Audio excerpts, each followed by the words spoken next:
27.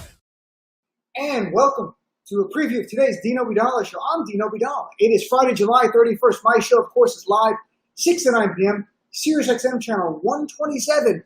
Hoping you'll check it out. And as always, this weekend especially, I'm here to be your MBFF, your Muslim best friend forever. Today's actually a holiday in our faith. It's an Eid al-Adha, which is essentially commemorating the story in the Quran of the prophet Abraham willingly about to sacrifice his son for God. That sounds familiar. It should, because it's from the Bible too. And this is the reason that Islam's an Abrahamic faith with Judaism and Christianity. We all share the prophet Abraham.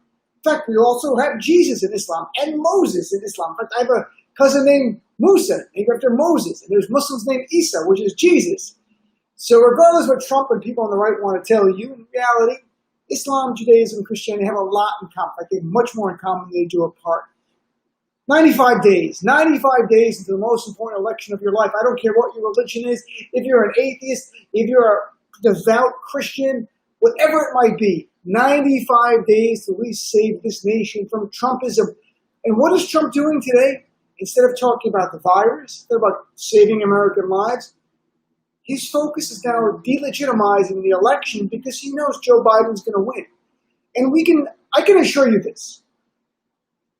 There will not be a traditional transfer of power on January 20th, 2021. I'm not saying there'll be a war. I'm just saying it won't be traditional. It won't be normal.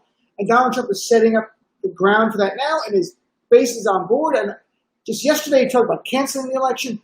Today he's like mail-in ballots. He's railing against mail-in ballots, saying they're rife with fraud. Here's the reality. There are 5 states that already use complete mail-in ballots, universal mail-in ballots. States are Colorado, Hawaii, Oregon, Washington, and Utah. The reality is, if there was widespread fraud from these use of these ballots, we would know it. In fact, when Trump supporters call my show, and here's what I encourage you to do.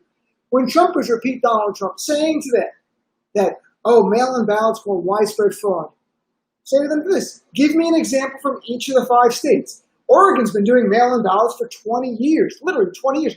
Colorado for 6 years, Utah for years. There must be examples each year of widespread fraud, and it's that commonplace, right?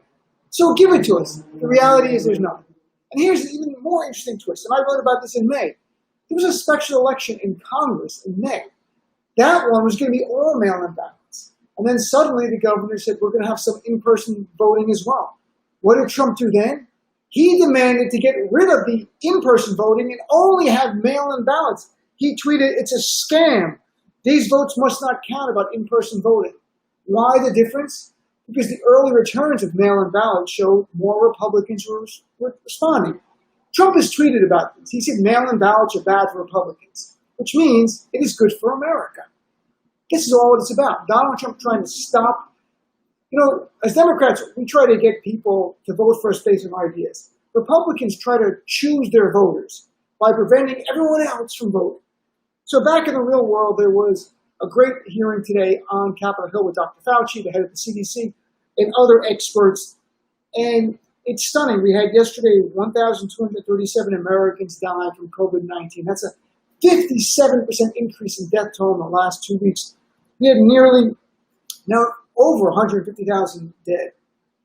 What happened at the hearing today with Dr. Fauci? Well, the Democrats universally talked about ways to save American lives. What have we learned? What can we do going forward? That was the key. What do the Republicans work on? Well, they focus on one thing: blaming China, protecting Donald Trump, and smearing Dr. Fauci when possible. Although smearing Fauci, to be fair, was more subtle than you'd see on Fox News. But sort of thing, playing those games. I don't know what it will take to get Trump and the Republicans to care that our fellow Americans are dying at the rate of over 1,000 a day. I don't know. Because if that doesn't move you, nothing will. We'll play some of the clips on my show. What I found interesting is, on the day Donald Trump tweeted, liberate, liberate, liberate, April 16th, we all remember that. Liberate Michigan, liberate Minnesota and Virginia. And then 3 days later, he had a press conference saying America's ready for business and opening up, and assured us everything would be fine. On those days, we had about 33,000 Americans dead from COVID-19. 33,000. Since Donald Trump told America, liberate, since Donald Trump had a press conference and looked in the camera and said it was safe to open, over 120,000 Americans have died. That is the Trump death toll right now. That's the distinction. The first 33,000, you could say, well, we weren't ready for the virus. Some of it's Trump. Definitely, from the day Donald Trump said liberate and ignored the signs and rushed to reopen, that 120,000 dead Americans, there's no disputing, in my view, that is the Trump death toll that he's responsible for. So we'll go through that and more. And one thing, of course, the Republicans, because Jim Jordan was there at the conference, at the hearing, it just made it into a charade. And I'll play one clip of Jim Jordan because I don't want to make you dumber when you listen to Jim Jordan. Jim Jordan really is the Trump University of Congress. He might be the dumbest person in Congress. And here's the worst part. He thinks he's the smartest. It's remarkable. He really pays attention to detail now. What happened when he was wrestling coach at Ohio State and over 100 wrestlers were sexually abused by the wrestling team doctor?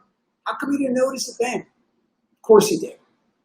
We'll talk about that and more on the show. We got a great show lined up today. Again, SiriusXM channel 127. It's live 6 to 9 p.m. Go to SiriusXM if you don't subscribe. Check it out. You can always free samples on there. Join the show. Call the show. Be a part of it. Thanks for watching my preview. I really